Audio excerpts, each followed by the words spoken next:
Good morning বন্ধুরা, good morning from আমার পাড়া। আর আজকে হচ্ছে সোমবার এখন সকাল 8:24 বাজে।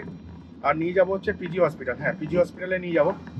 এবার পিজি হসপিটালে নিয়ে যাওয়ার জন্য আমি কি বলবো আর তোমাদেরকে, একটা সুন্দর ভাড়া পেয়েছি। 3-13-39, বুঝলে? 390 হয়, 430 টাকা নিয়েছি। আমি খালি গাড়ি নিয়ে হাজরার দিকে চলে আসবো। তার জন্য আমি প্যাসেঞ্জারের কাছ থেকে ওই ভাড়াটাও অ্যাড অন করে দিচ্ছি। ট্রিপটা কমপ্লিট করি, তারপর তোমাদের বলছি কত কিলোমিটার গাড়ি চলো, কত টাকা কিলোমিটার প্ল্যান। তবে এখানে একটা মুশকিল আছে যে আমি যে জায়গাতে যাব সেখান থেকে না ভাড়া পাওয়া যায় না। হ্যাঁ, আমি যে জায়গাতে যাবো সেখান থেকে ভাড়া পাওয়া যায় না। সেখান থেকে ভাড়া পাওয়া যায় না। আর আমি যে রাস্তাটা ঢুকছি না এখন, সেই রাস্তাটা ভাই ক্রিটিক্যাল বলতে গেলে এখানে পুরো আমার গাড়ির মাপের রাস্তা, ঠিক আছে? মানে রাস্তায় হাইড্রেনের কাজ চলছে, সব জায়গায় লোহার ব্যারিকেড বসানো আছে বেশিরভাগ জায়গায়। তো চলো এখন যাওয়া যাক প্যাসেঞ্জারকে নিয়ে। পিজি হসপিটাল থেকে আমি এক্সপেক্ট করি না, কারণ এখন সবে 8:30 বাজে। আর ওখান থেকে ভাড়া পাওয়া মানে হচ্ছে সেই কী বলবো, বিশাল একটা ব্যাপার ভাড়া পাওয়া মানে, বুঝতে পারছো? তো এটা বোঝা খুবই মুশকিল। হ্যাঁ, এটা বোঝা খুবই মুশকিল যে ওখান থেকে ভাড়া পাওয়া যাবে কি যাবে না। তবে আমি এক্সপেক্ট করছি না ওখান থেকে ভাড়া পাবো। আর যদি পেয়ে যায়, ওপরওয়ালা যেন আমাকে ওখান থেকে একটা ভাড়া দিয়ে দেয়। কারণ হচ্ছে আমি হচ্ছে ভাত তরকারি কিচ্ছু নিয়ে বেরোইনি। হ্যাঁ, ভাত তরকারি কিচ্ছু নিয়ে বেরোইনি, যার কারণে আমাকে ওখান থেকে একটা ভাড়া চাই। এমনকি জলও নিয়ে বেরোয়নি। গাড়িতে একটা 2 লিটারের বাসি জল রাখা আছে, এখনো খুলিনি আর কি, সেই জলটাই আছে। আদারওয়াইজ কোনো জলও নেই।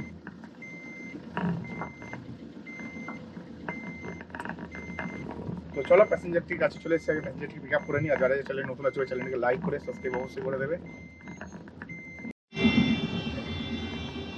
আমি এখন চলে এসেছিলাম পিজি হসপিটালে এসে তো চলে এলাম। এবার আমাকে মানে ভবানীপুরের দিকে যেতে হবে। আর তোমরা সবাই জানো পিজি হসপিটালে 1 ওয়ে থাকে। তো প্যাসেঞ্জারের কাছ থেকে 12 কিলোমিটারের ভাড়া পেয়েছি 430 টাকা। হ্যাঁ, ঠিকই শুনছো, 12 কিলোমিটারের ভাড়া পেয়েছি। 13 কিলোমিটার ধরলাম, 3-13-39, 390 টাকা, ঠিক আছে? 390 টাকা থেকে 430, মানে 40 টাকা তো কোম্পানিকে দিতে হবে। এই যে 1-2 কিলোমিটার যাচ্ছে, এটা আমার এক্সট্রা খরচা।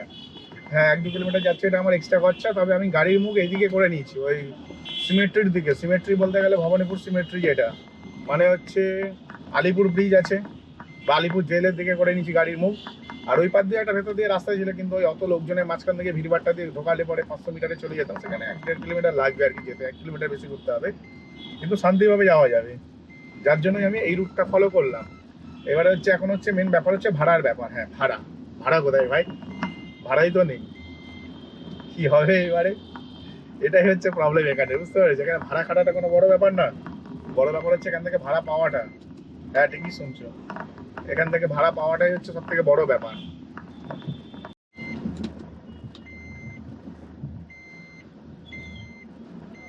9:30 থেকে 10টা 11টা, ঠিক আছে? 9:30 থেকে 10টা 11টা, মানে বুঝতে পারছো কতটা সময় নষ্ট হয়েছে।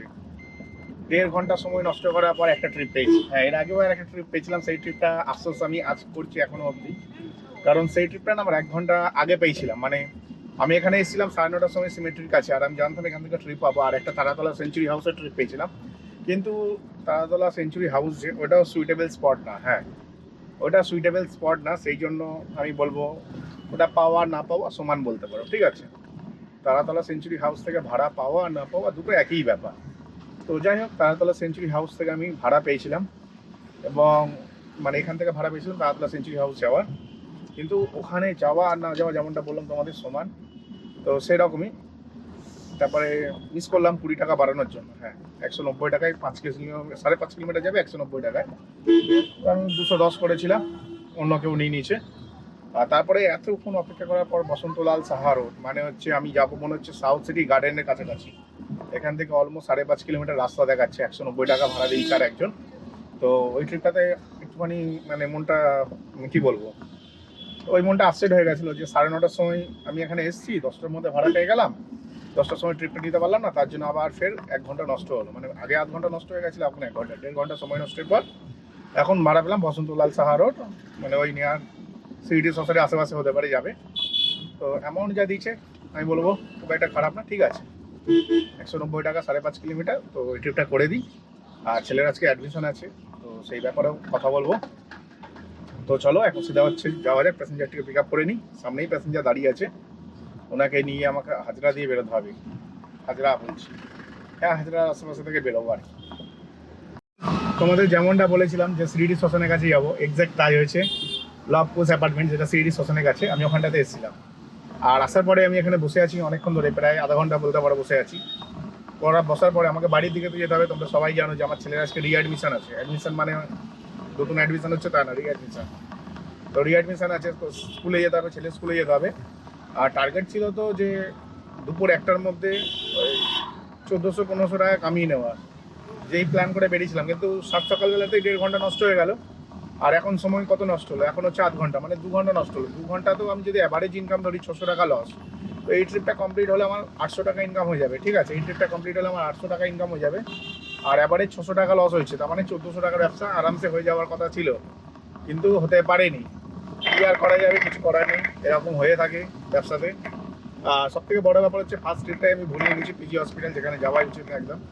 ওই ট্রিপটা যদি না নিতাম, আর এখান থেকে না ট্রিপ ভর্তি, এখান থেকেও যে ট্রিপ নেই তা না, ট্রিপ ভর্তি, কনস্ট্যান্ট ট্রিপ ঢুকে যাচ্ছে। কারণ রবিবার দিনকারে ভাই অবস্থা খারাপ ছিল, এত বেশি ঠান্ডা পড়েছিল, কুয়াশা এত ছিল না, লোকের ঘর থেকে বেরোচ্ছিল না। এই জন্য ওই দিনে না ব্যবসা করাটা একটু ক্রিটিক্যাল হয়ে পড়েছিল। কিন্তু আজকের ওরকম ব্যাপার না কিন্তু, ঠিক আছে। আজকে কিন্তু বেশ ভালোই ব্যবসা করা যেত, কিন্তু হচ্ছে আমাকে বাধ্যতামূলক বাড়ি যেতে হচ্ছে, তাই আর কী করবো, ব্যবসা আর করতে পারলাম না। তাই বললাম ঠিক আছে, কোনো ব্যাপার না, বাড়ি যাই। 800 টাকা হয়ে গেলে 800 টাকা তেল ভরে যদি বিকেলে বেরোতে পারি 1-1.5 টাকা কামিয়ে নেবো। আর যদি না বেরোতে পারি, বাস কেন ঝাড়ে এসে আমার, বুঝতে পেরেছো। তারপরে আবার দেখা যাবে কালকেরে। তো দেখা যাক কি হয়, কপালে কি আছে, ওপরওয়ালার কি ইচ্ছা সেটা ওপরওয়ালাই জানে। বাস পড়ে গেল সিগনাল, হ্যাঁ পড়ে গেল সিগনাল, আমাকে এখানে দাঁড়িয়ে যেতে হবে। 91 সেকেন্ডের সিগনাল নাকি, ভাবা যায় না। তো কপালটা মনে হয় এরমভাবে আজকে সেট ছিল যে এত কিছু হওয়ার ছিল না, সব কিছু না বলে না, কিছুটা ভাগ্য, ওপরওয়ালা, কিছুটা নিজের ইচ্ছা, মানে সব কিছু সব মিলিয়ে মিশিয়ে আর কি আমাদের জীবনটা চালনা হয় আর কি। কারণ হচ্ছে আমি ভেবেছিলাম কিছু অন্য, হলো কিছু অন্য। কিন্তু হ্যাঁ, আমাকে 1টার মধ্যে বাড়ি আসতে হতো, আমি 12:30টার মধ্যে বাড়ি চলে এলাম, এটাই হচ্ছে ব্যাপার। বুঝতে পারছো কি বলছি, আমাকে 1টার মধ্যে বাড়ি আসতে হতো, 12:30টার মধ্যে বাড়ি চলে এলাম, এটাই হচ্ছে এখন ওই ব্যাপার। আর ভেবেছিলাম কিছু অন্য, আর হলো কিছু অন্য। 1টার মধ্যে বাড়ি আসার কথা ছিল, 12:30টায় বাড়ি চলে এলাম, আধ ঘন্টা আগে এলাম। আর ভেবেছিলাম মিনিমাম 1200-1400 টাকার ব্যবসা করে আসবো, সেখানে 800 টাকার ব্যবসা করলাম, ঠিক আছে। অলমোস্ট 400 থেকে 600 টাকা লস, হ্যাঁ। কিন্তু বাড়ির কাছাকাছি চলে এলাম, হয়তো এটাই কপালে ছিল আজকের। তো যাই হোক, 800 টাকার ব্যবসা করে বাড়ি ঢুকে গেলাম। আর এখন আমি সোজা যাচ্ছি হচ্ছে ঘরেতে, গাড়িটা গিয়ে গ্যারেজ করে দেবো, তারপর ছেলেকে স্কুলে রিঅ্যাডমিশন করাতে নিয়ে যাবো। তারপরে আবার দুপুরের মধ্যেই কাজ শুরু করবো, ঠিক আছে। তারপরে আবার দুপুরের মধ্যেই কাজ শুরু করবো। তো চলো, আজকে ভিডিওটা আমি এখানেই শেষ করলাম। ভিডিওটি যদি ভালো লাগে চ্যানেলটিকে লাইক করবে, সাবস্ক্রাইব করবে। যারা যারা চ্যানেল নতুন দেখছো ভাই লোক, একটু সাবস্ক্রাইব করে দাও। সাবস্ক্রাইব না করলে কি করে হবে, তবে না মজা লাগবে ভিডিও বানাতে। তো চলো, টাটা, বাই বাই।